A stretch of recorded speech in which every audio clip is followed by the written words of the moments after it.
Hey, hello everyone. So this is Macroeconomics live stream. People are getting all set up on the internet. I'm looking, we've got a solid health, and I see a bunch of you. Nick, Julia, Will is here, Jackson here. All these people are up and running. We're waiting a few more people to show up, but let you know what we're doing here. First of all, we've got about an hour and 20 minutes. We're not gonna be able to get the full 2 hours in. But we are going to cover all the key concepts and all the graphs, get it back in your mind for macroeconomics. And man, it's here. All the work you put in this semester, this year is here. Today's the day. Tonight's the night to get ready for the AP test. And it's time to cram for a lot of you. Let's be honest. It's time to cram. So first thing is I'm going to answer a lot of your questions. I saw in the very beginning some people left some questions.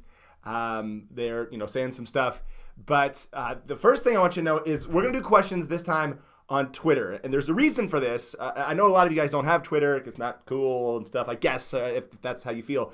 But the biggest reason why is because it'll help me hopefully weed out some of the problems we had last time with some people posting some pretty stupid things in the comments. And I'm trying to avoid, and also your comment section is just going by. Like, there's like, seriously, I mean, if you saw what I'm looking at for the live chat, it's like, brrr, and it's going super fast. So if you can, follow me on Twitter, ACDC Leadership, or just type in AP, kind of pop right up. And basically, I'm going to listen to your questions here and make sure I can get back to you. Also, hopefully this will avoid, like I said before, the issues of last time with some people saying some pretty horrible, evil, disgusting stuff. So here we go. I'm waiting for some questions to start coming in. What we're going to do is we'll start with a few questions, answer those, and that'll drive us probably into some graphing, which we're going to do. We'll start graphing some stuff as well. Take out a piece of paper. You'll be graphing as well. And basically, I'm going to answer your questions and make sure you're ready for this big test. I just posted a full macroeconomics summary that covers the entire course. It's about 29 minutes long. And, that sounds like a long time, but it's not. It's great before the test, like right before you walk in. Ideally, if you have your phone, right before you get to your testing area, watch that video. It'll get all the concepts in your brain one more time. Better yet, watch it tonight. You can see the whole course over again, figure out what you know and you don't know, and it's nice to see the big picture. I showed my students today, and they were like it was a lot. Like they said, that was a lot, Mr. Clifford. And it's true, maybe you have to watch half of it and stop, rest for a second, and then watch the second half. But either way, that's what we got to do. So where can I find it? Can you go over inflationary, recessionary gaps from Aaron Nicole? By the way, do me a favor. Let's not do a bunch of shout out. Hey, please shout out to this teacher or that person. We're just not going to be able to do much of that in today's review session. So here we go. Yes, I promised to go over inflationary gaps. In fact, I'm going to write a note to myself over here on the things that I'm going to do. So I'll go over the two gaps. And I like how Aaron brought this up. The gaps are actually one of the most important concepts. Here's what comes to graphs. So when it comes to AP tests, graphs are the easiest way to get points. They're also the easiest way to lose points. If you don't know the key graphs, then you're automatically going to miss out on a bunch of points.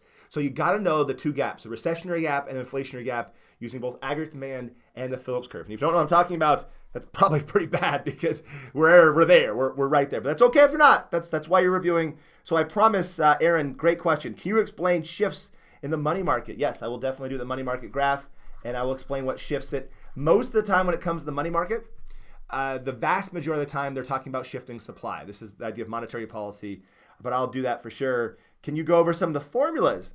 That's a great question. Like, what kind of formulas do students need to know? I mean, that's super important. There's a few. They're GDP deflator, right? The GDP, the nominal GDP divided by the real GDP times 100. That's like an equation. CPI equation's probably pretty important to know. But the truth is you don't need a lot of equations. You just understand the big concepts. That'll get you through the vast majority of the multiple choice questions. Another great question is, what's the most important thing to remember on the free responses? That's a great question. Back to the free responses, there's 5 key graphs. You've got to know aggregate demand supply, the Phillips curve, the money market graph, loanable funds, and foreign exchange. Those are the 5 key graphs that you have to be able to draw and then shift and mess with. The most important one's aggregate demand supply, so make sure you got that one first. And then of order of importance, probably money market would be the second most important one. The least important of those is the loanable funds. They'll probably ask it this year, but it's the one that you won't guarantee see on there. Another key skill you got to watch out for is bank balance sheets. I just posted a video about 3 days ago that practices bank balance sheets, how, assets and liabilities and how you do that. So know that skill. Last year they asked a free response on it, and it just killed students. Like the score was so amazingly low that sometimes when they do that, they might ask that question over again. So that's a great question. Those are the key graphs you need to know.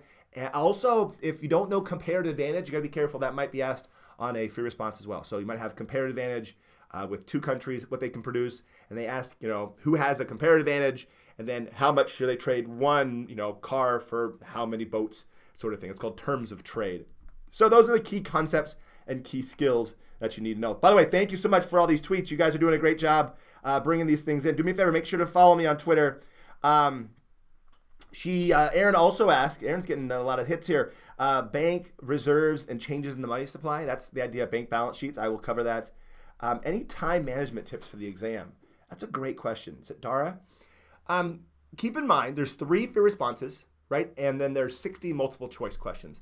When it comes to managing your time, the first thing you want to do is get the right answer, the easy answers right. In other words, if you come across some question that's a bunch of stuff that you're not comfortable with, it's not a problem to skip it, right? I'll come back to question 16 later or something like that. That's perfectly fine to do that. So that's one thing on the multiple choice. For the free response, if you didn't know this, you get 10 minutes of looking at the test. So they'll give you the test, and so you got 10 minutes of looking at it. And basically you look and you figure out what, you know and you don't know, and you try to figure out the answers, and then you're allowed to start writing. So use that beginning time wisely. The most important tip when it comes to free response is know what they're asking. Here's why. If I gave you a bank balance sheet, if I asked you what's the change in excess reserves versus what's the total excess reserves versus what's the total excess reserves in the banking system, those are all different questions. Do you know what I'm saying? So you got to watch out if they're asking for how much did it go up by, the change, or the total amount. Again, you can watch my practice videos for more on bank balance sheets. Other questions that are coming in. We've got Mr. Clifford, can you go over the concept of unemployed workers? Yeah, unemployment is really easy. There's frictional, structural, cyclical. You know that by now. Keep in mind, though, just watch out. For those of you who don't remember 0% is not the goal. Our goal is to have only frictional and structural unemployment, and that's the idea of the natural rate of unemployment. Somebody asked, can I go over trade with 2 countries and this idea of competitive advantage? I can go over competitive advantage. Remember, if you're taking the micro test, they've never asked on a free response. But if you're taking this macro test, you've got to know comparative advantage because it can be on the free response. Someone asked for the foreign exchange. I'll write that down, add that to our list for sure. Thank you guys so much. People are saying nice things too. They're saying, hey, I'm helping them understand the AP test, getting ready for the test. I hope I have. I hope I helped you out. In fact, if I end up grading your AP test, that would be awesome. Write a little note to me and say, hey, Ms. Clifford, you rock, or something like that. And it'd be nice to see those. Those are always fun. All right. I went over that. Please go over monetary policy. I will. Classical and Keynesian. So the general concept of classical and Keynesian is the idea that there's no reason for having government involvement. It just leads to inflation if the government increases spending. But Keynes basically said wages are sticky. Wages don't really fall. Because prices don't really adjust very quickly in the economy, and so you need some sort of government spending, deficit spending, or monetary policy. So really, when it comes to AP tests, they'll never ask you your opinion. So watch out for that. Don't say, "Well, I think this." They ask a very specific question. Answer that question, even if you don't even like the policy. Like if you're like a Austrian economist, and you're like, "I don't like this policy." Don't write about that. It's not about really opinion. It's going to have a lot more facts in there. Okay, going back to some of your questions. For the people who just showed up, keep in mind, we're going on Twitter for your questions. If you're leaving me questions here on the live chat's more for you guys. One person yelled out, Mr. DARP. That's a microeconomic concept. So if you're here for microeconomics, sorry, I can't help you. But I will be doing a session on Thursday. So we'll do another micro review session on Thursday. All right. A great question from Evelyn is, what's the difference between a GDP deflator and the CPI? Okay, the deflator shows you prices changing for a lot more stuff. The CPI is only for consumer goods. So consumer price index looks at a market basket of consumer goods. The concept's the same at this level, right? I mean, similar concepts at this level. You'll go to college, you take more upper level classes, it might be different. But for our purposes, the the deflator and the CPI give you an index number, and that index number, tells you how prices changed since a base year. So if you see 120, prices increased 20% since the base year. Same thing for the deflator, right? Deflator shows you how prices changed. Next thing, someone said loanable funds. I'll add that to the list of things I'm going to do for sure. And then someone asked about fiscal policy, which I'll do as well. Fiscal policy for sure. And we already have monetary policy on the list. Yep. All right. Alex said something. He said, congratulations going full time. Thank you, Alex. I appreciate that. If you don't know what that means, I've decided to leave the classroom. I'm going to work on YouTube videos and make teacher resources like full time. So I'm actually like not teaching next school year, which is crazy because that's what I do is I'm a teacher, but I'm going to do it all for other people, not like for my own students next year. By the way, really quickly, if your teacher like is a fan of mine, like how some teachers are weird, like whatever. If your teacher is like a really big fan of my stuff, I'm interested in doing next year a tour where I kind of drive around the country and see a bunch of different people so I can actually go and see next year's students. Sorry, I'm missing you this year. But tell your teacher about that and have them contact me and say, hey, are you going to be coming to Minnesota? How can we set that up? That'd be super fun to work with a lot of you students. Okay, back to Twitter again. We're going to hear your questions on Twitter. I'm kind of making a list on the things that I can cover. Yeah, bank balance sheets are on the list. Let's talk about one of the most important concepts. This is coming from Sophie. She's talking about banks and investment, but really quick, let's make sure we understand the definition of investment. If there's one thing, only one thing you need to understand other than graphs, it's a relationship between interest rates and investment. Super important concept. First of all, the definition of investment is always business spending, buying machines, tools, factories. So when interest rates go up, people are going to invest less. There'll be less investment because it's more expensive to take out loans. If interest rates go down, there's going to be more investment because now, and the reason why that matters is because if you flip them, if you end up going, well, investment is like stocks and bonds and interest rate goes up, I want to invest more. You get like the wrong answers on like half the questions in the test. So be careful for that one. Obviously, I think you know that by now, but just always remember investment is never ever stocks and bonds because stocks and bonds, they don't count in GDP. Somebody else asked about foreign exchange. Thank you for following me, Trevor. I appreciate it. Follow me on Twitter. Live people, Mr. Moore. How you doing, Mr. Moore? I'm going to go over spending multiplier. Yes, spending multiplier. I will do that. Real quick, so you know this. There's two types of multipliers. What are they? Spending multiplier. 3. Spending multiplier, tax multiplier, and there's also the money multiplier. And they're similar concepts of geometric series. But I will cover it for sure on the list of things that I'm going to do. Somebody else asked about the velocity of money, which is the quantity theory of money. I will do this. We'll talk about loanable funds. I think I have a good list here. This nice girl, I don't know how to pronounce your name, Miss Ching, but Mitch, AP Macro Grind, she wrote on Twitter. That's funny. And she has a picture of me. That's, the irony I'm showing you on Twitter. But that's funny. This is the grind. And it is. It is. Now, really quickly, you can do this. Like if you're freaking out, you can do this. You have all the resources. Hopefully you worked hard the entire year, but even if you didn't, here at the end, there's so many things to help you out. You can watch all my summary videos, right? The unit summary videos. You've got the ultimate review packet, hopefully, and that can help you do some of the practice you need to do. Seriously, tonight, you can do this. Like, you got it, okay? So it's a grind, yes, but it's exactly what it's going to be like when you get to college next year or the year after that. So you can do this, okay? All right, I'm going to start jumping into some of the graphs. What I want you to do is please take out a piece of paper. So what we're going to do is you're going to graph along with me. Some of you know this stuff, and I know you know this stuff, but prove it one more time because tomorrow, right, in the morning, you're going to be showing you get it. Right now, what I want you to do is draw a recessionary gap using aggregate demand and aggregate supply. Recessionary gap with aggregate demand and aggregate supply.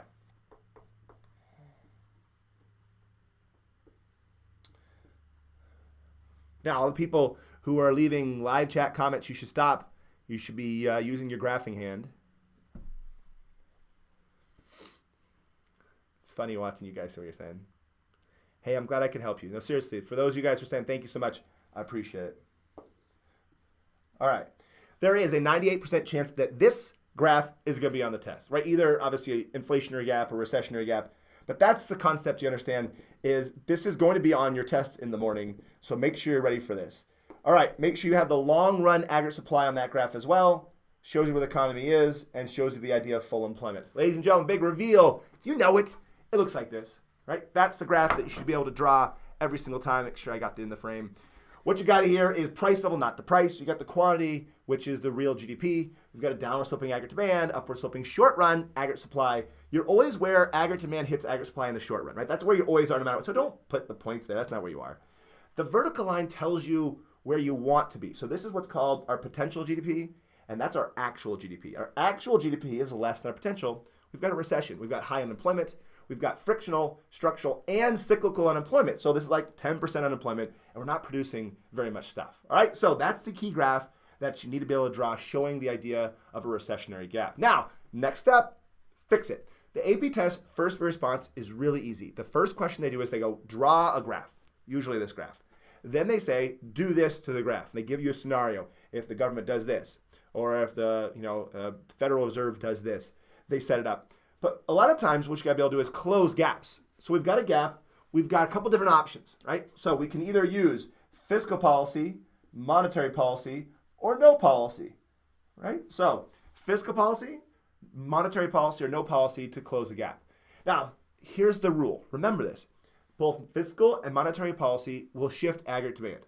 Remember fiscal policy? You can increase government spending, or you can cut taxes. That'll shift aggregate demand to the right and put us right here and close a recessionary gap. Or you can do no policy. Actually, no, that was fiscal policy, right? Taxes and spending. Monetary policy is controlling the money supply. If the Fed increases the money supply, that'll decrease interest rates, increase investment, and shift aggregate demand. In both cases, fiscal and monetary policy will shift aggregate demand. But what about no policy? What if we wait it out? What if you Austrian economists are like, yeah, don't worry about it. Wait it out, man. Let's see what happens. Well, eventually, assuming wages are flexible and resource prices are flexible, eventually, if there's a really bad recession, workers will eventually accept the lower wages, right? If I'm out of a job for months and months and months, eventually I'll accept a lower wage. That lower wage will decrease the cost to firms, and that would cause the aggregate supply to shift to the right. So no policy would be a shift in aggregate supply, eventually in the long run, putting us back in the long run. So what does that mean? This is called long run adjustments. In fact, if you didn't see my prediction, it's there on Twitter. I'm predicting this year that this is the graph you're going to see on your first fair response. Now, of course, I could be wrong. I probably am. But this is what I think is going to be on the fair response. They're going to ask you to draw a recessionary gap. They're going to say either use fiscal or monetary policy or both. They'll say what fiscal policy could be used, and they can say what monetary policy could be used to close the gap. But I think it's going to have a long run adjustment. I think they're going to say if there's no policy, what would eventually happen if wages were flexible? The answer is aggregate supply would shift to the right. Right? That's the idea, again, of a long run adjustment. So key graph, make sure you can do it. Okay, next question. Let's go talk about a different graph, the money market graph. Okay, you know that one money market graph by yourself. Please draw the supply and demand for money. We're going to go talk about the money market.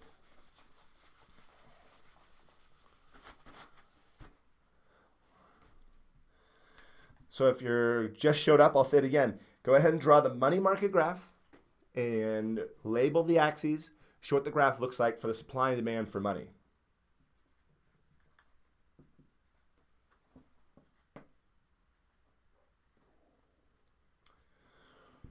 You guys got it? Now, by the way, real quick, draw the graph. I know you're thinking, well, I'm super smart. Cool, that's great. Practice, just really quickly, practice drawing the graph so you know it so well. The big mistake my students make, because a lot of them are smart, but a lot of times they make mistakes. They just go too fast. They draw the graph really fast, and they don't dot over and show the nominal interest rate. So if you don't do that, you don't get the point. So finish your graph and do it right. So first, you've got a downward demand. I'll write DM for the demand for money, downward sloping demand for money. Right? Now, by the way, real quick, here's a trick. There's 5 key graphs. Remember, there's 5 key graphs in this. All of them have a downward sloping curve. Right? 4 of them have a downward sloping demand curve. Right? So if there's 5 key graphs in this class, all of them have a downward. Just remember on all your graphs, if you're confused, like, oh, I don't know what to draw a downward sloping thing. And in this case, it's demand for money. Right? In aggregate demand and supply, it's aggregate demand. In the loanable funds, it's demand for loans. In foreign exchange, it's demand for the currency. And what's the one that I'm missing? A Phillips curve is the only one that's not a demand curve, right? It's a different concept. Anyways, back to this. We've got the demand for money. Of course, you have the supply of money, which is vertical. Don't confuse this with the loanable funds. Loanable funds has an upward sloping supply. This supply is set by the Fed. The Fed sets the money supply. If you had this labeled just like this, you wouldn't get points. You're messing up, right? Got to finish the graph. You got to dot over and say this is the interest rate at equilibrium, and here's the quantity of money. Now you've got the right graph. This is what I think the second part B of the first fair response is going to be. They're going to ask you to draw this graph, and they're going to say what open market operation would close the gap that you drew earlier. So if there's a recession, what open market operation could the Fed use to close that gap? Now get used to this. Open market operation, most important concept when it comes to monetary policy on the AP test. So what I want you to do is this. What open market operation could you use, and what would it look like on this graph to close a recessionary gap? All right, so on your piece of paper, figure out, or on your piece of paper, draw what's going to happen, either supply or demand for money, what's going to shift when the Fed uses open market operations to go ahead and close a recessionary gap.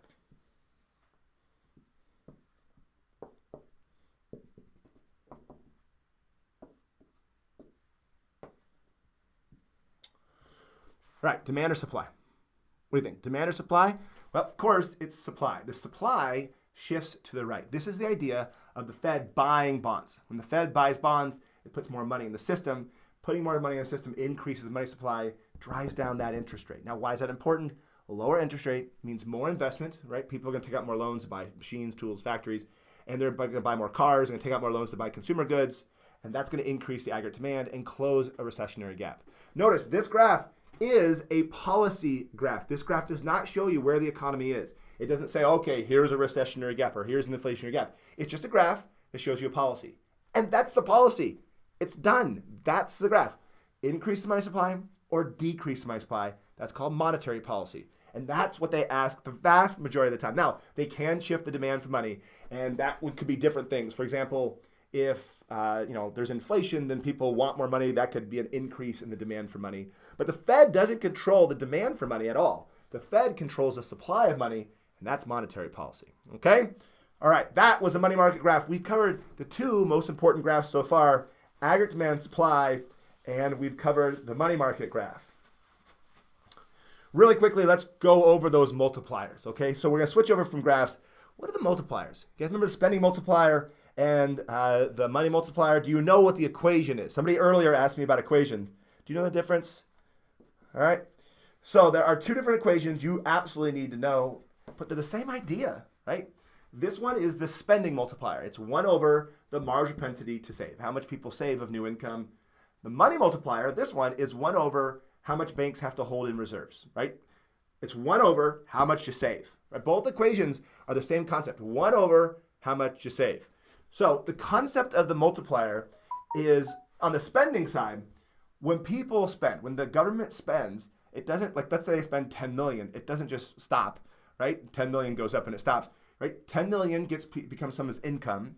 Someone keeps a portion of it, right? And they save a portion and they spend the rest, right? And how much they spend is called the marginal propensity to consume, right? That concept. And then how much they save is the marginal propensity to save. And so they spend some, save some, right? That becomes somebody else's income, and it happens over and over again. And that increase in the government spending ultimately becomes a greater number. So the initial amount times the multiplier becomes a total increase in the spending. Over here, same idea except with banks, right? A bank gets someone to deposit money, they hold a portion in reserves, they loan the rest out. It keeps happening over and over again. That initial change in the money supply times the money multiplier equals the total change in the money supply. Again, the best way to do this is to practice, and I don't have practice questions for you here. So if you feel uncomfortable with this one particularly, go take a look at the bank balance sheet video that I just made a few days ago. Even if you don't watch the whole video, it's like 10 minutes long. At least do the first practice 6 questions, because those first 6 questions ask you to calculate the excess reserves, required reserves, how much money can be created. Those are all good things to practice because I can only talk about it so much. And most of you, let's be honest, most of you probably already know like these concepts. None of these concepts are like brand new to you. You're probably like, yeah, I know that. So you have to go to the actual practice. Okay. So we're going to get to another graph in a second. Let me see some of your questions. So many questions coming in. I see loanable funds. I see people talking about trade. I see 3 biggest things for cramming. You know, Jack O'Neill asked a great question 17 minutes ago. Sorry, man, I'm getting to your questions. Jack said, what are the 3 biggest things to focus on when cramming? I can answer that question, but you're probably not going to like the answer. The answer is, it depends. It depends on who you are. right? If you're trying to get a 5, you're obviously cramming on something else than somebody who's just trying to get the 3.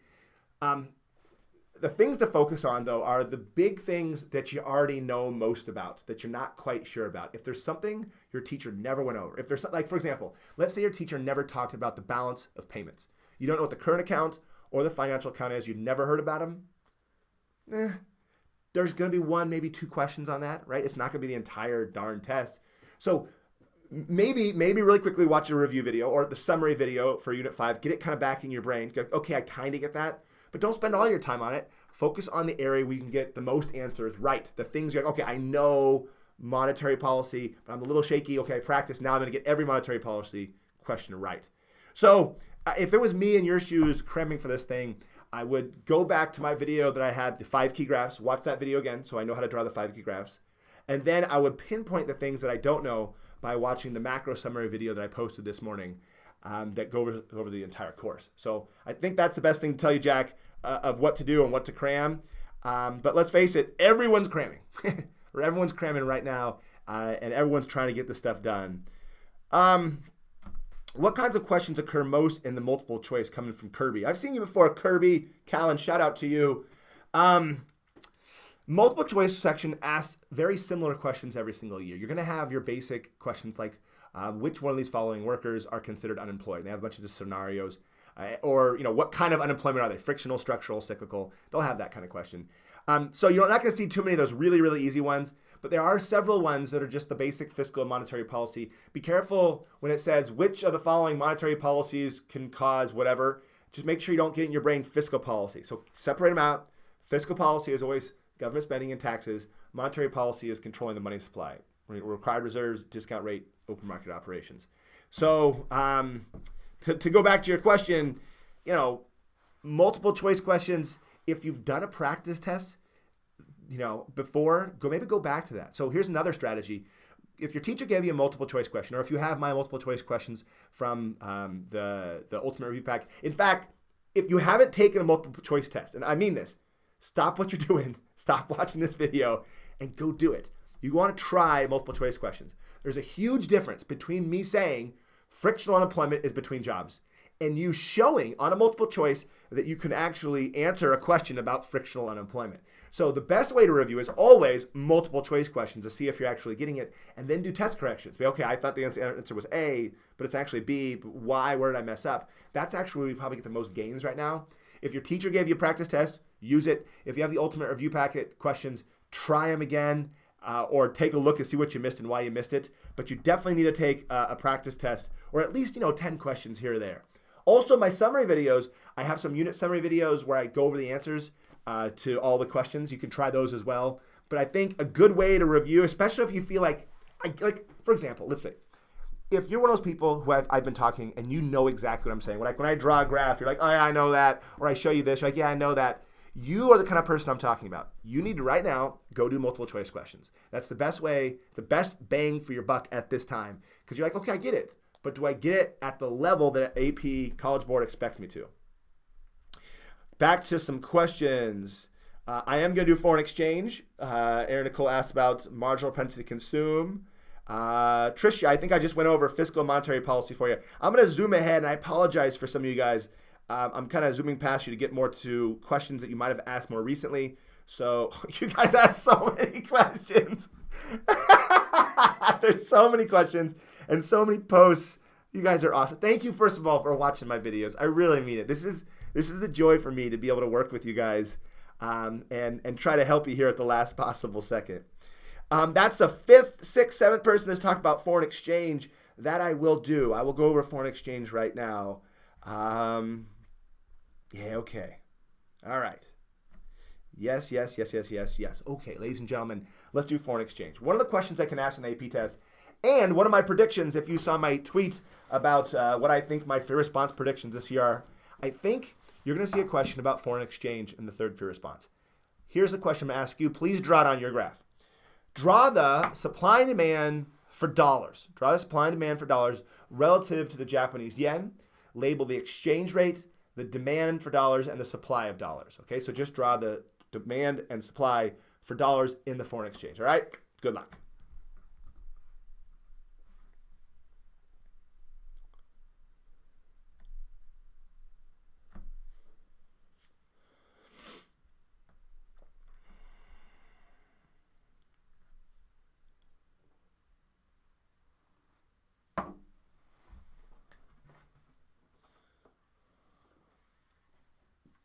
Now, I'm not talking about the supply and demand for money. That was the money market graph that we did earlier. I'm talking about a different concept. We're talking about exchange rates, right? How many, dollars exchanged for euros, that whole concept. We're analyzing dollars, though, the US dollar.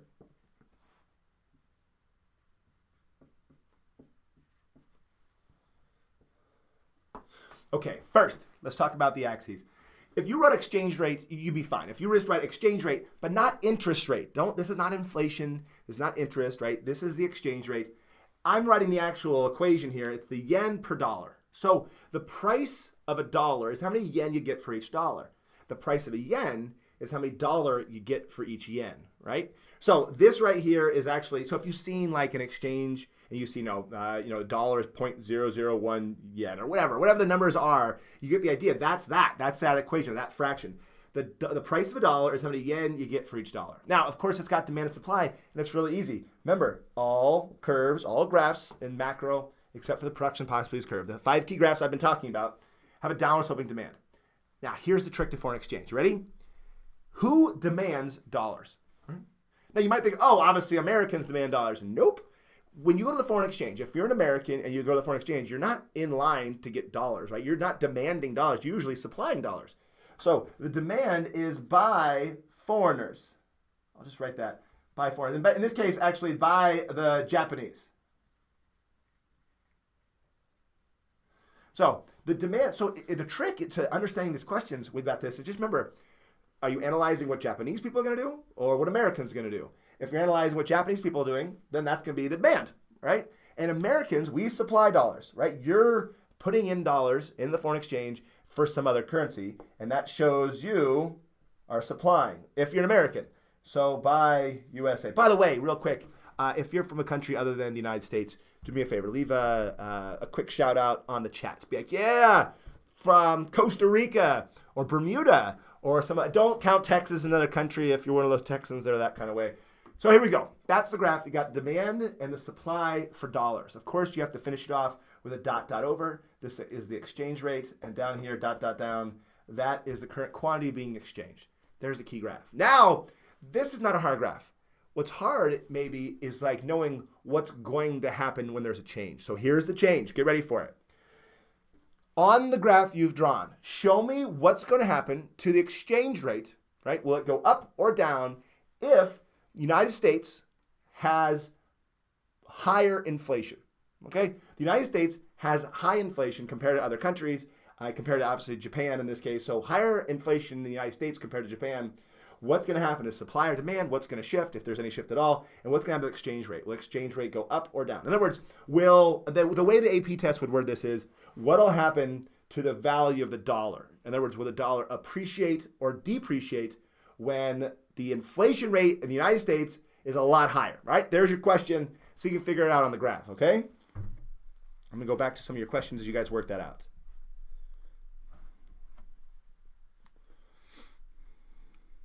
Anna, thanks for your shout out. Hello from Russia. You serious? Good for you. Pasha? I probably pronounced that wrong. I'm sorry.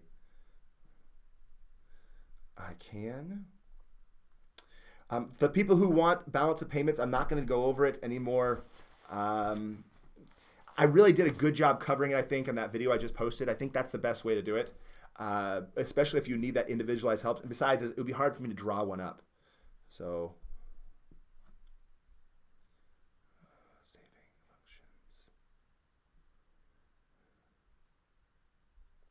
All right. So one more time, the question is, if the United States has higher inflation, what will happen to the United States currency? The value of the United States currency, will it appreciate or depreciate? You guys ready? Great. Here we go.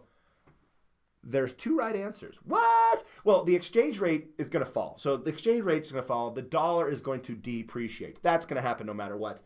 But there's 2 ways of showing it, right? There's 2. In fact, inflation is a double shifter. It depends if you look at what Japanese people are going to do or what Americans are going to do, all right? So here we go. Who do you want to do first? Japanese or the Americans? Okay, Japanese. Japanese people, do they want to buy American stuff? No, because there's more inflation in the United States. Higher inflation in the United States means Japanese people, I'm not going to go buy your higher price stuff. So I don't want your dollars. So the demand is going to fall for the dollar. Remember, this is by Japanese people. Demand goes down, right? They don't want to buy. They don't want to buy our stuff, so they don't need our currency. They don't need the dollar. So that's one way of looking at it. Another way of looking at it is what Americans going to do. Well, Americans, they want to go buy Japanese stuff as opposed to higher price stuff in their own country. So the supply is going to increase for the dollars. Americans are going to supply more dollars, but you know what? Let's go get Japanese yen instead. And the result is, and this is the key, here we go, the exchange rate is going to fall. Dollars are going to depreciate. I'll say it again.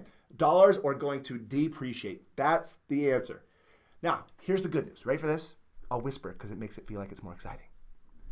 When it comes to AP tests, the people who write the test are really smart. They know what they're doing, and they write really good questions. And they basically hand you the answers if you just read the question carefully enough on a free response, or even on a multiple choice sometimes. So what they would say in this question is, draw the supply and demand for the dollar relative to the yen. Boom, you got the graph, there it is. Then they'd say, what'll happen to the demand for dollars if the United States has a higher inflation rate than Japan, right? They'll basically say, okay, shift demand, and you have to think, is it an increase or a decrease, right? So that's not that complicated. Obviously, Japanese people don't want more dollars. Like that doesn't make sense, right? So Japanese people want less dollars if there's high inflation in the United States. So again, the AP test might hand it to you. If all they said is what'll happen, they would accept either answer, either demand down or supply increase. They'd accept either answer, but exchange rate going down no matter what, okay? Now, a key concept you got to understand here is the effect on exchange rates on net exports, right? This is super important. In fact, I would classify it as, I don't know, top 5 general ideas that you absolutely have to know if your currency or some country's currency appreciates or depreciates. So we're analyzing dollars here. So let's just write US dollar, right? If the US dollar appreciates or depreciates, that's going to have an effect on the US net exports, right? So if you can't see that, it says if the US dollar appreciates or depreciates, what happens to US exports?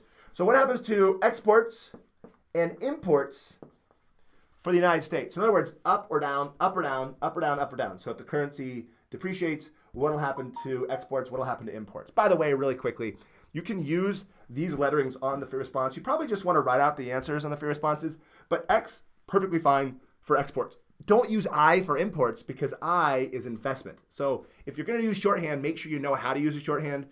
Don't just write, don't like put like interest rates, I, investment, I, and imports, I. We're not going to understand what you're saying when we grade the test. So here we go. You got it filled out?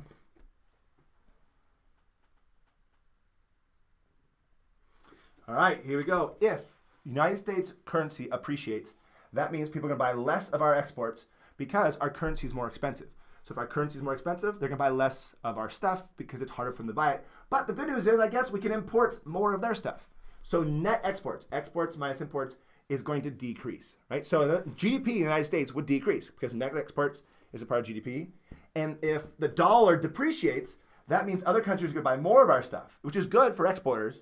And we're going to import less of their stuff, right? I keep saying we because I'm American. I know what you're saying if you're from a different country. But for Americans, the currency depreciates, exports goes up, imports is going to fall. Does it make sense? Huge concept. I mean, you're going to see this concept guaranteed in multiple choice questions. Keep in mind, it's all about cause and effect. So the question will say, if the currency depreciates, what will happen? You got to be careful here. And here's why.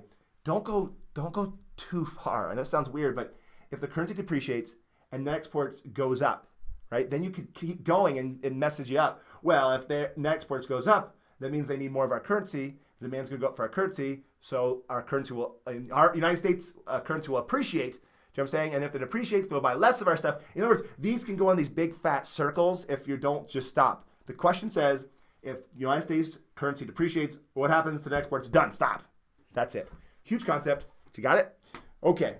That makes sense. Let's go back to a few more of your questions, see what you got here. On the list of things I'm still going to do, so you don't need to write them in, is loanable funds. And I'm going to talk about the quantity theory of money and velocity of money. So those things are on our list of things I'm still going to cover for sure. All right, going back to some of your questions. Hey, Miss Lopez, how are you? Hope you're doing good. Michael asked a good question. This gentleman, he said, what's the difference between monetary and fiscal policy? Pretty much the AP test forces you to know the difference. You got to know the difference between the two. So, monetary policy is done by the Fed. It's controlling the money supply, increasing and decreasing the money supply. And fiscal policy is done by other parts of the government, and it's government spending and taxes. So it's separate them in your brain, completely two different concepts entirely. Okay? Keep going here. Thank you again for following me on Twitter. I appreciate it. I'm not sure if Matthew asked a good question. Unfortunately, I just erased this. But let's really quickly, if a currency depreciates, right? And we said that causes the net exports, right, to go, or the exports to go up and imports to go down, right? Because the currency is cheaper, people buy more of your stuff. That would increase aggregate demand.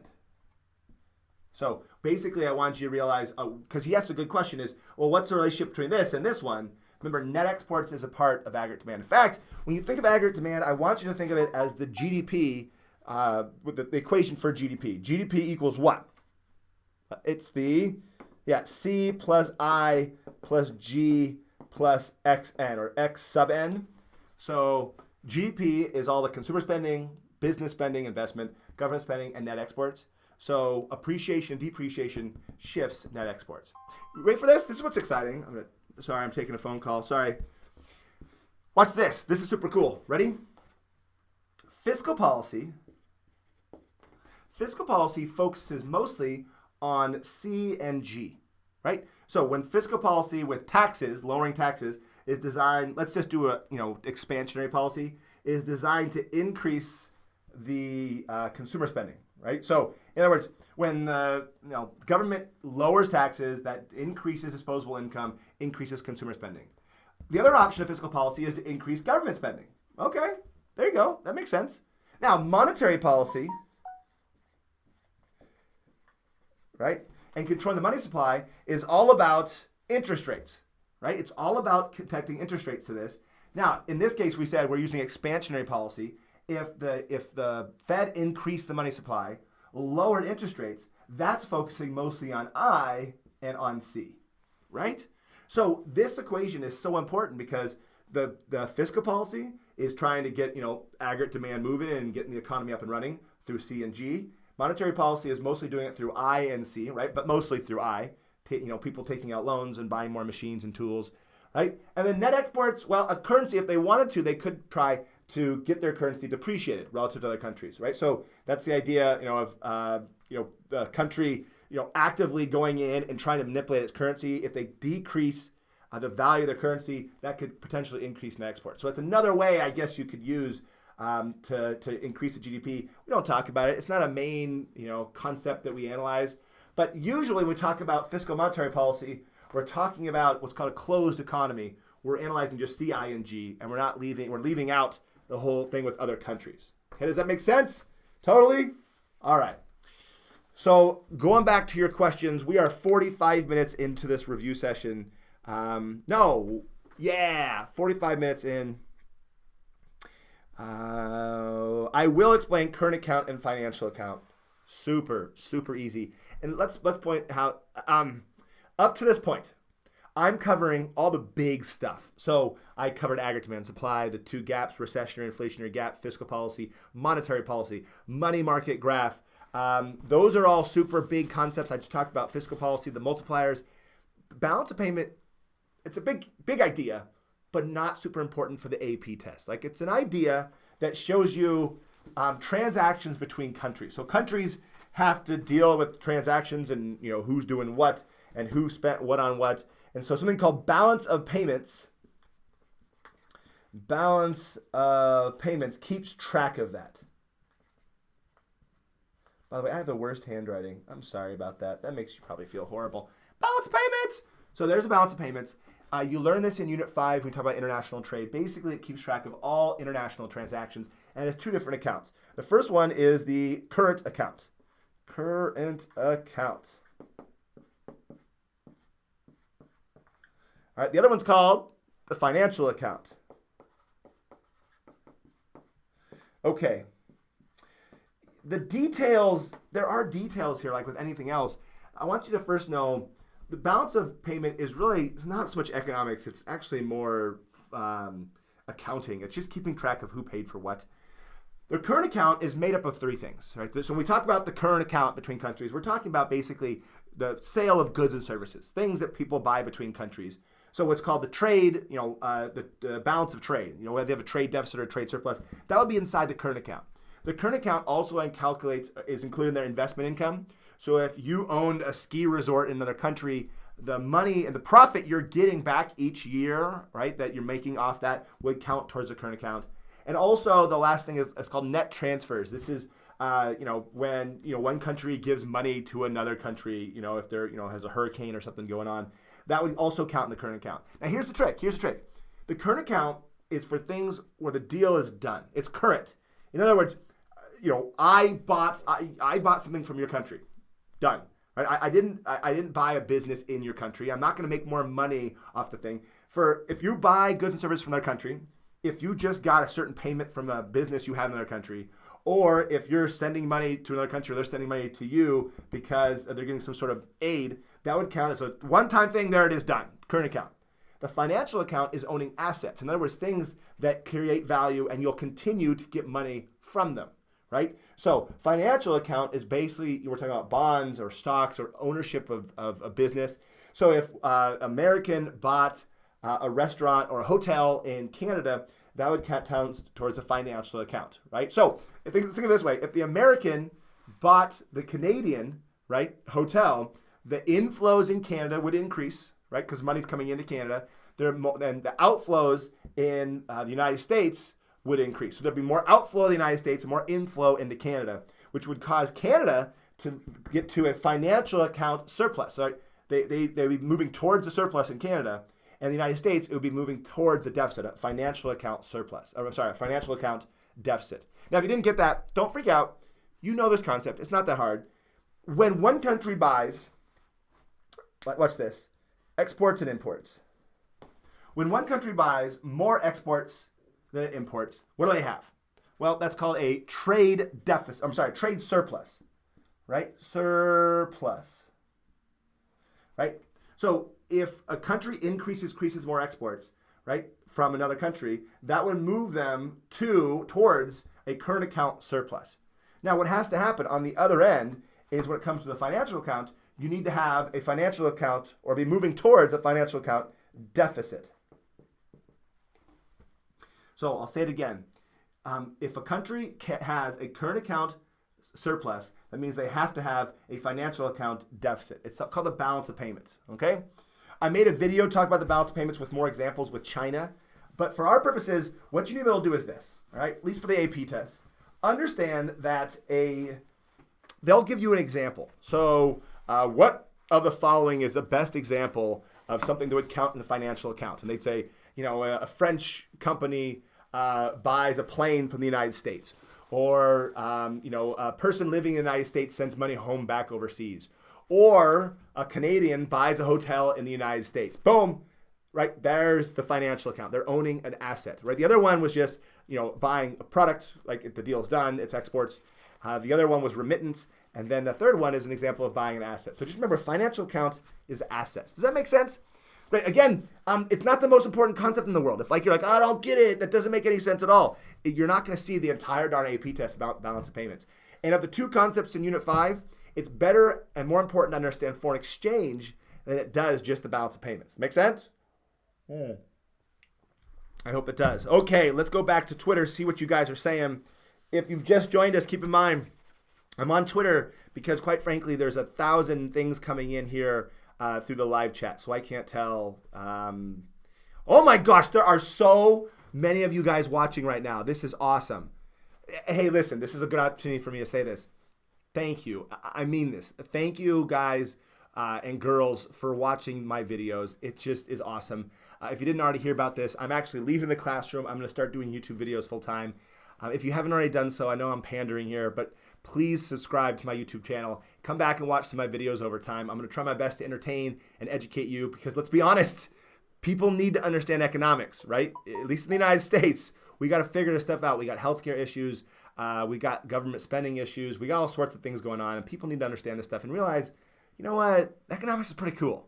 I don't know about you. I don't know if you like this class or not. I don't know if you like your teacher, but hopefully you understand. Like, this is pretty interesting stuff, right? It explains the world really well, and it's huge stuff that affects you. Like, this stuff definitely affects you. Anyways, I hope you get a chance to keep supporting me and my YouTube channel as you move forward. And if you haven't got the Ultimate Review Packet, it's good stuff. It's going to give you some good practice, so take a look at it. But again, thank you guys. We got over 1,400 people watching, and that doesn't include all the people who are watching this in classrooms. Samuel Sanders, hey Cliff. I'm not going to do any more shout outs, by the way, or else they're all going to come in. But somebody said no thank you. I appreciate that. Yeah, I appreciate you guys. You guys are so saying I'm not going to cry, but they're saying such nice things. I mean, obviously you can't see me reading it, so you just see me just staring at a screen. But they're nice things for the most part. So, yeah. All right. Let's keep moving, okay? Let's keep moving. We're on Twitter. We're figuring out what your questions are. Feel free to follow me here on Twitter. I just went over financial and current accounts. Claire Glavid, you are welcome. Hopefully that made sense. Let me see. If I have time, I'll jump into a comparative advantage question. If you didn't already watch my unit summary video in Unit 1, take a look at what's called the Quick and Dirty. You guys ever done the Quick and Dirty? I hope so. In that video, I make a joke about doing the Quick and Dirty with Mr. Clifford. And if you've never seen the video, you're probably freaked out right now. Sorry. But the Quick and Dirty is a way of finding comparative advantage, but it's super, super quick and not very... it's not very academic. It's just like, here's a trick that works every time. You guys want to do it? You guys want to do it quick and dirty? Okay, let's do it. Comparative advantage. Let's look at this. Comparative advantage sets you up, and it tells you two countries. Again, let's just pick U.S. and Canada. Why not? Any Canadians out there? Any of those Canadians with the 1,500 people watching?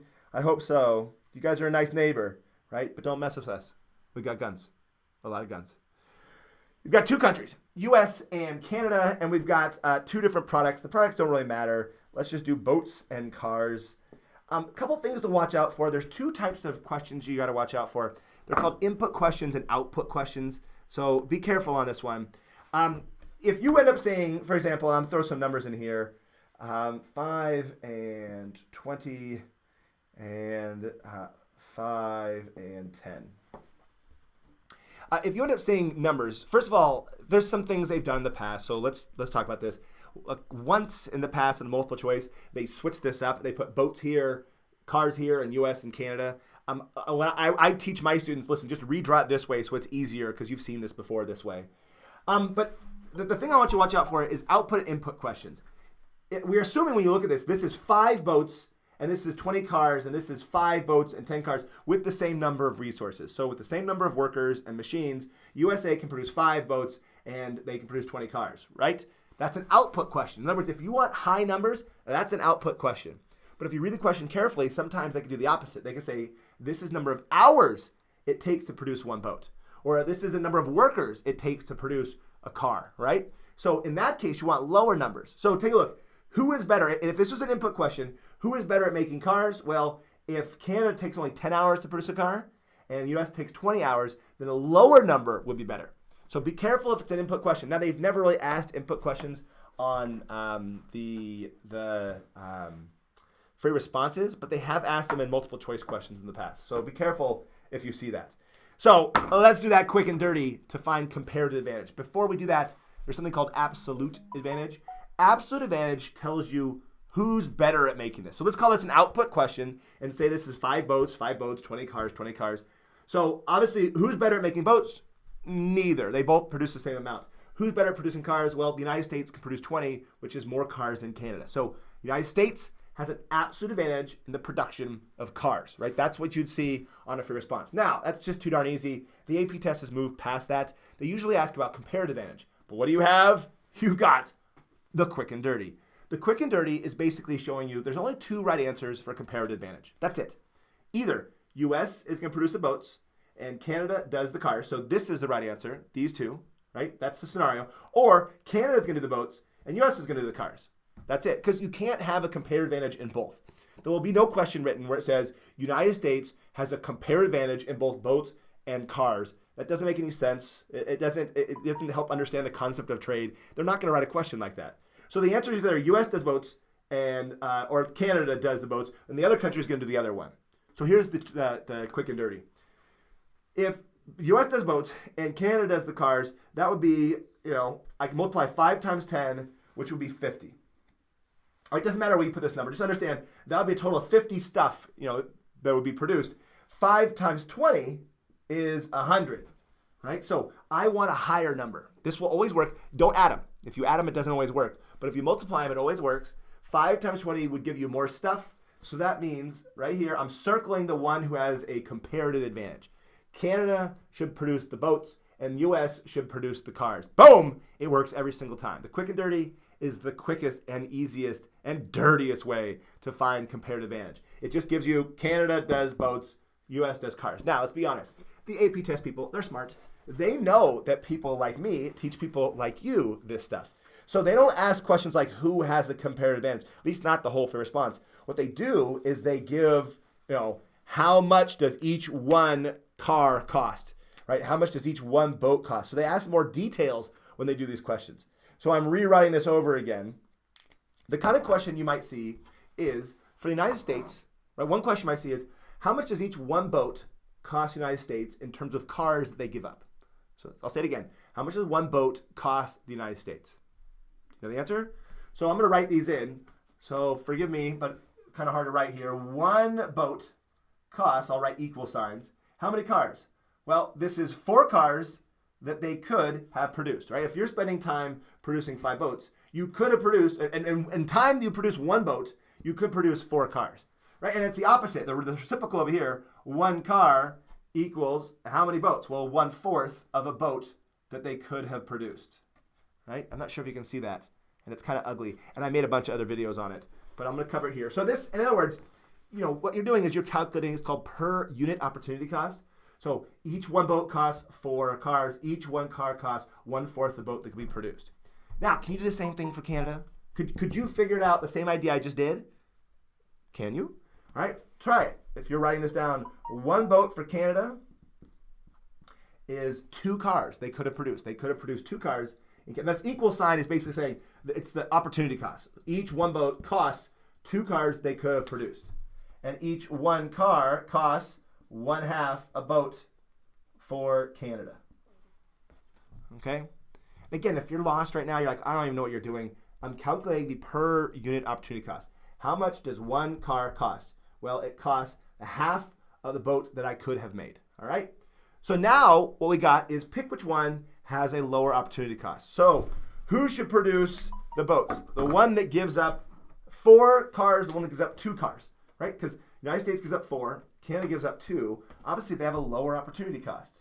I'm going to circle this one for a reason. Canada has a lower opportunity cost. That's a comparative advantage, right? Canada, it costs less to produce cars than the United States when you factor in their opportunity cost. So Canada has a comparative advantage of boats, which means the United States has a comparative advantage in the cars, which, by the way, we already knew. We already did that with the quick and dirty, right? So we already had that answer with the quick and dirty, but this is like the long way to get it, like the process of what you have to do to get it. And here's why it's important, ladies and gentlemen.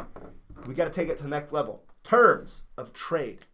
1 boat can be traded for how many cars would benefit both countries. Again, this is called terms of trade. If you traded 1 boat for how many cars, what is a number here that both countries would be like, okay, that's a good deal. I'd rather do that than make them myself. All right? So 5, 20, half, what terms of trade would work for both? Do you guys remember the trick? Has your teacher shown you this before? So here's a trick, right? What you do is you go to the side that looks, 1 boat for 4 and 1 boat for 2. You pick a number in between these 2 numbers. So between 4 and 2 would give you the right answer, right? So how about, I don't know, maybe 3? That would work? Yeah. Trading 1 boat for 3 cars, both countries will be totally happy with this. Here's why. If the U.S. gets any number higher than 5, they don't want to do it. If, let's say it was 1 boat for 6 cars, the U.S. would be like, listen, we'll just do it ourselves. I'm not gonna trade my boat for 6 cars, right? I'll just make it myself and trade my boat for 4 cars, right? In Canada, any number less than 2 is not a good deal for them. So if this is 1 boat for 1 car, Canada would be like, nah, I don't want that, right? So I'll say it again. If the number is greater than 5, the United States doesn't want to do it. If the number is less than 2, then Canada doesn't want to do it. Okay? Does it make sense? Hope it does. Now, real quickly, notice 1 boat for 3 cars is the same as saying 1 car for 1/3 a boat. Right?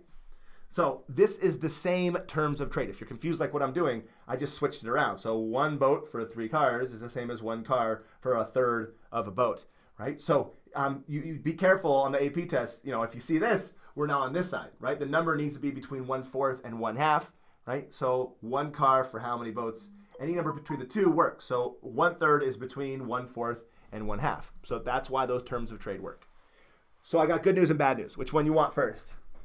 Well, the good news is that we just practiced, right? The bad news is if you're taking macroeconomics, you got to know how to do comparative advantage. This is something they've asked multiple times on free responses, and they can ask this year. I don't know if they will. My prediction didn't say they will. I don't think they're going to, but they totally could. Last time they asked it, guess what they focused on? They didn't focus on absolute advantage. They didn't focus on comparative advantage. They focused on terms of trade. So make sure you understand how to get terms of trade, or at the very least understand why trade would work for one country, but maybe not a different country, okay? Going back to Twitter. If you just showed up, first of all, thank you for watching my videos and showing up. I'm going to answer your questions here on Twitter because the comments are just coming in so darn fast. What's bad all about? I'm watching your stuff. 1 hour. Hey, do me a favor. So someone said my mic muted. I don't know if that's true or if something's going on. So write a message to me if you could right now and say, hey, is something going on? Someone said, oh, your mic muted or something. I'm not sure. Is that true? Hello? Is this working? I hope so. Okay. So, man, you've got so many tweets. I appreciate it, by the way, guys. I appreciate it. Okay. A bunch of people are asking about the same graph, and we got to draw it. That's the plan right now. Someone just asked, Christina Gray asked about money supply. We had just did that. We talked about fiscal policy and monetary policy. There it is. I think what we're going to do is move on to loanable funds. Okay? Mina said hello from Egypt. That's pretty cool. So many people are watching.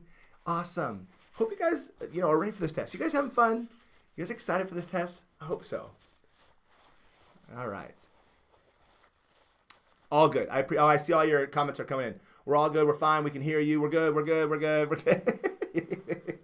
to remember that. Okay. It's time for loanable funds. So right now, let's switch on over to a new graph. So we're blank and ready to go. On your piece of paper, draw the supply and demand for loanable funds, okay? Supply and demand for loanable funds on your graph.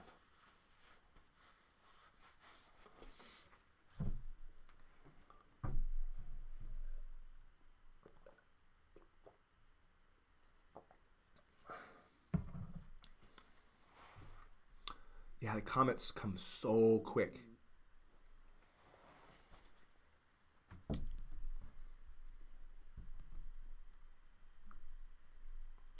For the people who are just coming in, loanable funds graph, draw the supply and demand for loanable funds.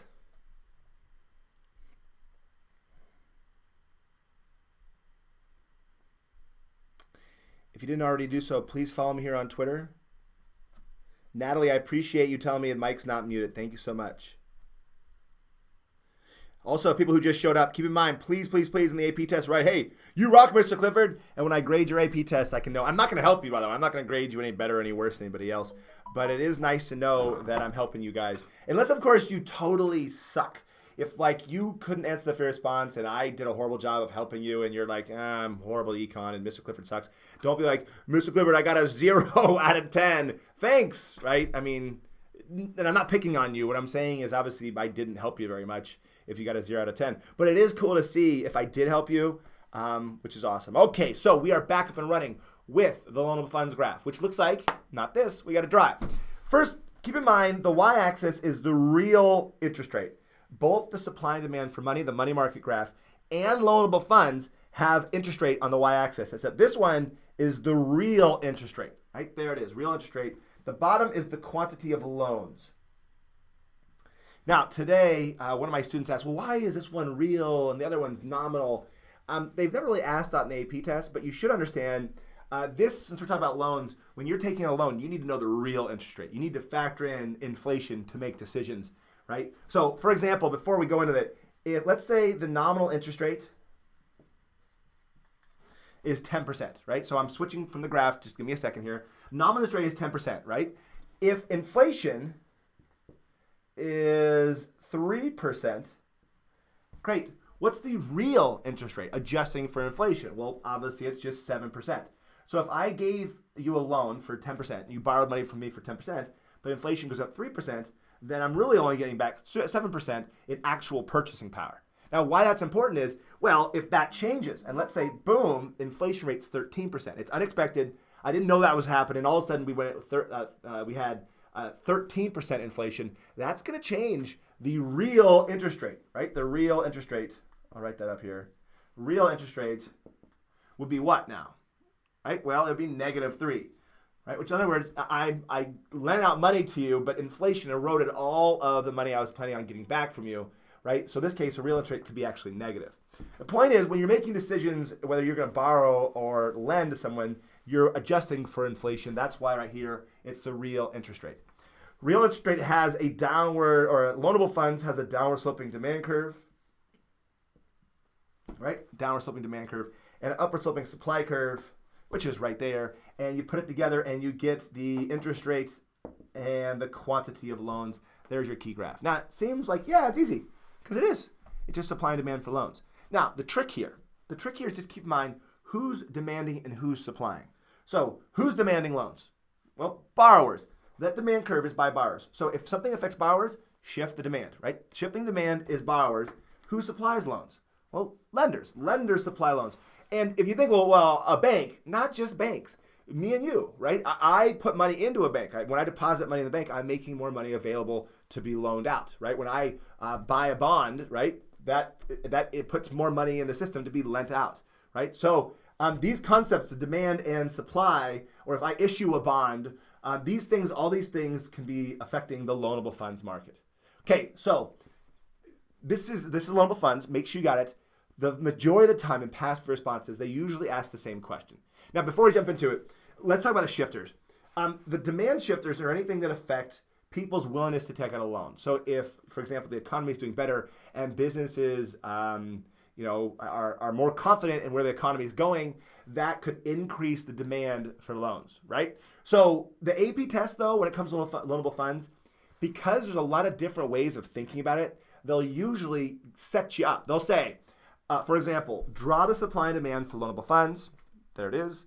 Then they'll say, assume that businesses find it favorable to do business in this country and that they think the economy is going to do well. They word it better than that. Like they'd say, assume businesses have expectations of more profit in the future and a growing economy. What will happen in the demand for loanable funds? So they actually say, was it demand or supply? So if you just read the question, sometimes they'll almost hand you the answer. If you just think of the logic, well, demand would go up. People would want more loans because they'd want to go invest more and get their business growing. So demand and supply, anything that affects suppliers. So for example, if the government puts in more taxes and makes it harder to make money off these personal finance investments, that means supply could decrease for loanable funds. People will be less likely to supply these loans if they knew the government was going to take even more money from them, right? So taxes could potentially shift this. We're talking about like capital gains taxes. But really, if you read the question, it's pretty simple what they're asking on the AP test. It gets a lot more complicated in real life. Anyways, the vast majority of this time, like 80% of the time, they ask the same question. I'm going to ask it to you, draw it on the graph. Question is, what happens if the government deficit spends? If the government deficit spends, will that affect demand or supply? And what shifts which direction? And most importantly, what's going to happen to the real interest rate? Well, the real interest rate increase, decrease, or go down when the government deficit spends, borrows money that they don't have. Okay? You try it on your own graph. Good luck.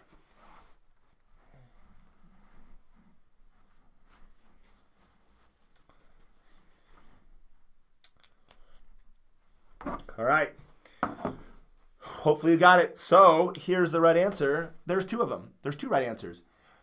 One way of looking at it is saying the government is now demanding more loans. So the government comes in and says, we're going to demand more loans. That would cause the real interest rate to go up, right? That's one way of doing it. And that's exactly correct. That totally works. And it makes sense because this is borrowers. Demand is by borrowers. And the government's borrowing. So if people and businesses and the government's in line to borrow things, if the government comes more in that line to borrow, that would increase the demand for loans. That would be the right answer. Interest rate would go up. There's another way of looking at it, depending on who wrote your textbook. This guy Mankiw does it a different way, but it's also logical, right? It makes sense. If the government's soaping up all of those loans and the government's doing all that borrowing, that means there's less supply available. So you could have said, well, supply decrease for loanable funds. Either one of these would be right. And most importantly, here's what I want you to notice. In both cases, the interest rate goes up. And I think that's what they would focus on. In the past, they have asked this question, and they accepted two answers, either supply left or demand to the right. They accepted both. But either way, you need to know interest rate would go up. Now, pay attention.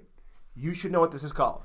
If the government borrows, if the government deficit spends, causing interest rates to go up, right? It gets in the way of consumers. It gets in the way of investors. And that's called something the AP test loves. It is called, do you know it?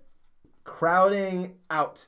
This is the idea of crowding out. The AP test loves that term, crowding out. Crowding out is when the government deficit spends, and it basically means they don't fully close a recessionary gap. They like that. They like the AP test likes to talk about crowding out. And also another concept that's unrelated completely is the idea of stagflation. You're going to see this on the AP test as well.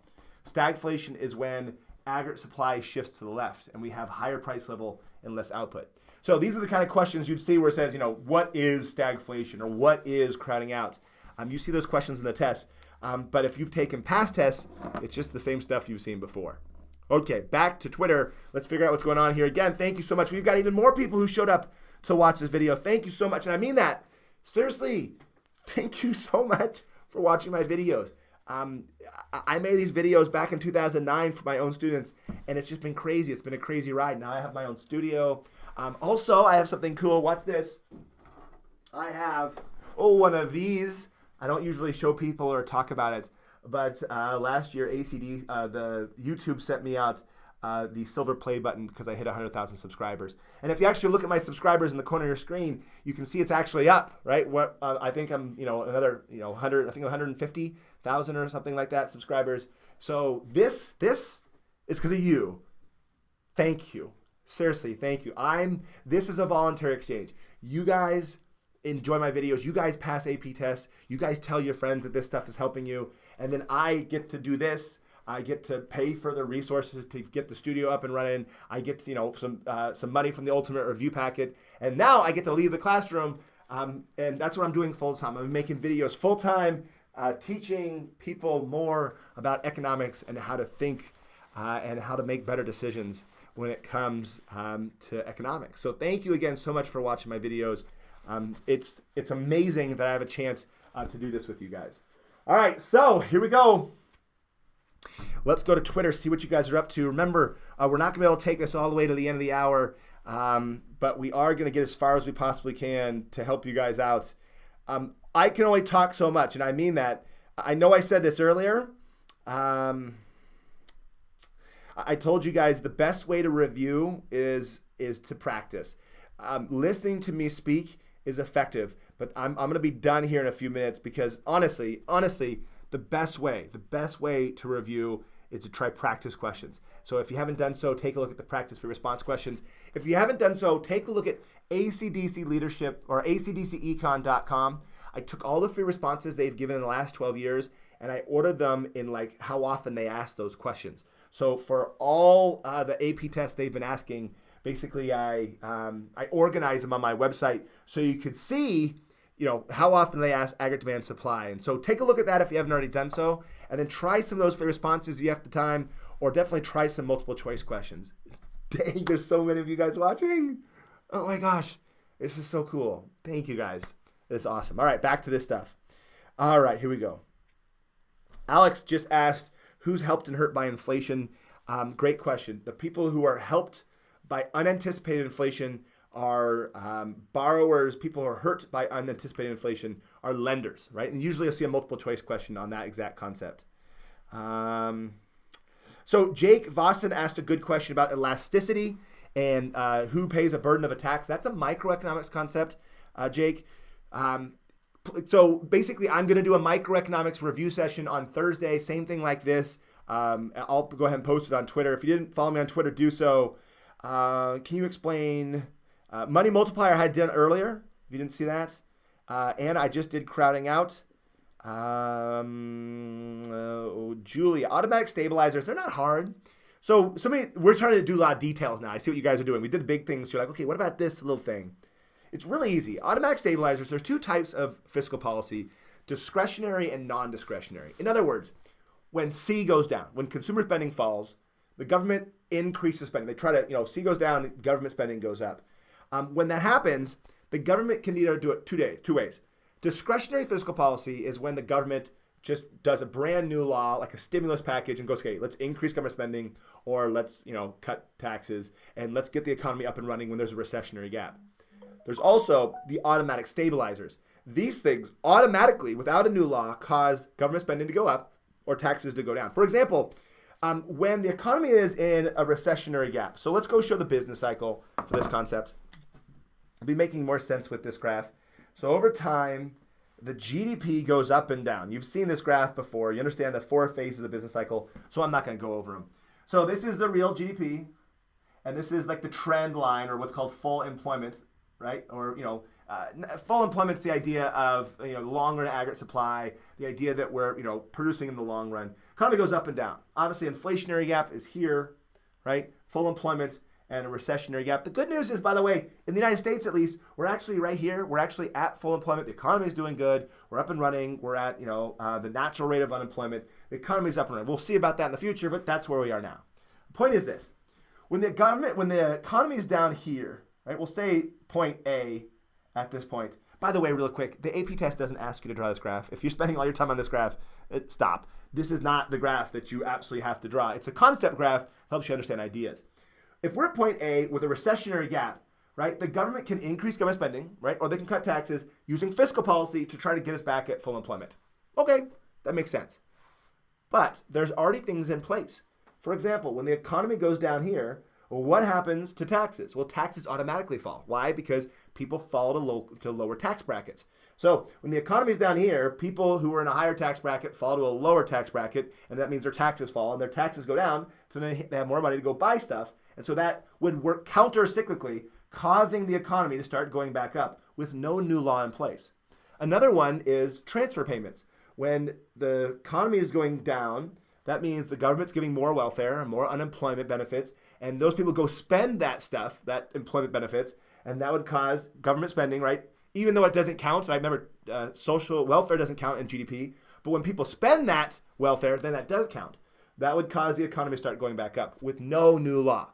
So 2 things, discretionary fiscal policy, new laws to get us back to full employment.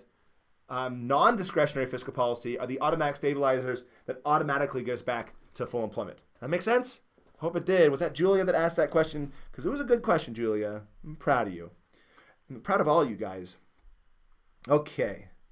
A good question from Aaron Nicole again. What is stagflation? Stagflation, you need to know on the graph what it is. So if the AP test said draw stagflation, they probably wouldn't ask that. But basically, there's 3 ways to get inflation. What? The 3 ways of inflation. The first one is printing money. If the government prints a bunch of money, printing money. So if the government prints a bunch of money, that could lead to more inflation, which makes sense. That's actually called the velocity or the quantity theory of money. If the government puts more money in there and they're not really producing more stuff, if we're not producing more stuff, we're just going to end up with higher prices for that stuff, which makes sense. So that's one way of inflation. So these are the causes of inflation. Government prints money. The second one is called demand pull. Demand pull inflation is really simple. Demand goes up, right? So think of aggregate demand. Demand shifts to the right. People want to buy your stuff, and other people want to buy your stuff, and other countries want to buy your stuff, and that starts pushing up prices because people want your stuff. Okay, demand pull. The other one is called, say it with me, cost push. Cost push inflation is the idea, not people want to buy your stuff, but you can't produce as much stuff, right? So because of, you ran out of a key resource, you don't have enough oil or electricity, that means aggregate supply would shift to the left, right? You can't produce as much stuff. That leads to cost push inflation, and that is stagflation, right? Stagflation can be shown on the graph as the same thing as cost push inflation. In other words, you got aggregate demand supply, then aggregate supply shifts to the left. That's called cost push inflation, or the idea of stagflation. Now, here's why it's bad. It's horrible. It's like the worst case scenario in the economy. You've got GDP. I'm drawing this for you real quick. Price level. You've got aggregate demand, aggregate supply. I'll leave off the long run for now. But when aggregate supply shifts to the left, forgive me for my quick labeling here. Here's price level. You with me? You guys got it? And aggregate supply shifts to the left, right? That means price level is going to go up and quantity is going to go down, which is a problem. Higher inflation, which sucks, and lower quantity means more unemployment. Those are like the worst case scenarios. So this is the idea of stagflation, or cost push inflation. There's your answer. That's the concepts. You are welcome. You're welcome. All right. Aaron, Nicole. Okay. I've covered most of the ideas. There is one more graph I want to throw at you so we feel like we've covered everything. Right now on your piece of paper, please draw the Phillips curve. What? The short run and long run Phillips curve. Make sure to label the axes and show me what it looks like. Phillips curve. Phillips curve.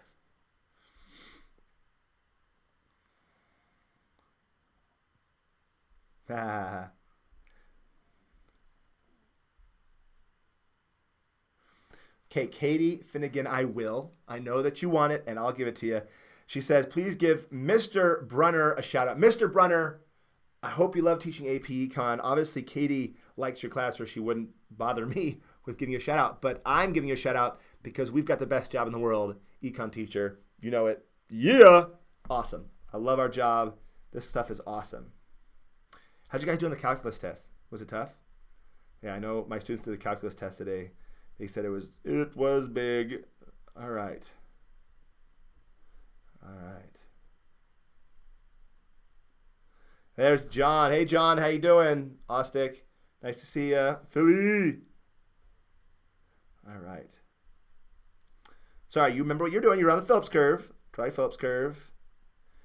You're not here just to watch me read. That would be weird. Okay. Okay. So you got the Phillips curve right now. Do me a favor. On that graph, drop point A. Point A somewhere on the graph showing the idea of a recessionary gap, right? So we have high unemployment. We have a lot of cyclical unemployment and, of course, frictional, structural, and cyclical. But we have cyclical unemployment means we're not at the natural rate of unemployment, okay? All right. So first, on the y-axis, what do we got? Well, not interest rates, right? Not interest rates, right? It's inflation, right? It's inflation. On the bottom, we have unemployment. Unemployment, not employment. There it is. Now, we do have a downward sloping curve. It's the only one of the 5 key graphs I've been talking about. It's not a demand curve. This is not the demand for something. This is a relationship. The short run Phillips curve shows the relationship between these two variables in the short run.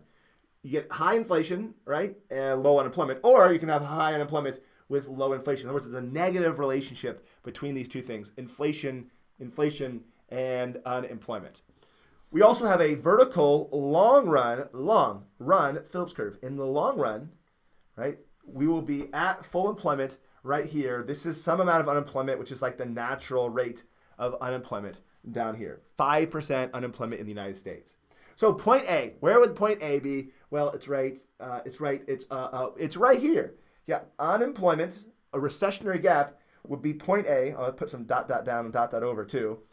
That would be right there. This is showing the idea of a recessionary gap, okay? And the reason why is because we have high unemployment, right? A lot of high unemployment. So this is like, 8% unemployment and, relatively low price level. That's the idea of a recessionary gap.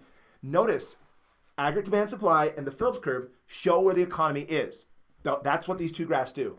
The other graphs show concepts, but they don't show where the economy is. Just these two graphs, right? So the AP test loves this. They ask it all the time. Make sure you understand point A, recessionary gap. If it was here, that'd be full employment, right there. And then up here would be called inflationary gap. Also, because, what was that girl's name? I'm sorry, I'm forgetting names, but she was awesome. Asked about stagflation. Stagflation can be shown on this graph, right?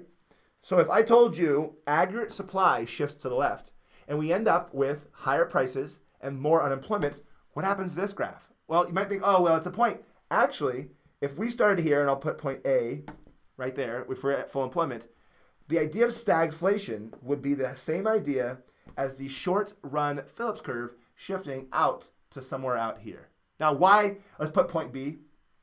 The reason why is because if we're at full employment, right? Assume we're at full employment, and then aggregate supply shifts to the left, right? I'm talking about a different graph here, not this one. Aggregate supply shifts to the left. We have stagflation, cost, push inflation, price level goes up, quantity goes down, and we have more unemployment. Same thing's happening on this graph. We have more inflation and more unemployment. In fact, that's the only way you could show stagflation is with the short Phillips curve shifting to the right. And so I tell my students that. Keep in mind, when aggregate supply, short-run aggregate supply, shifts to the left, that means the short-run Phillips curve shifts to the right. They go opposite directions of each other. Okay? That makes sense? I hope it did. Okay.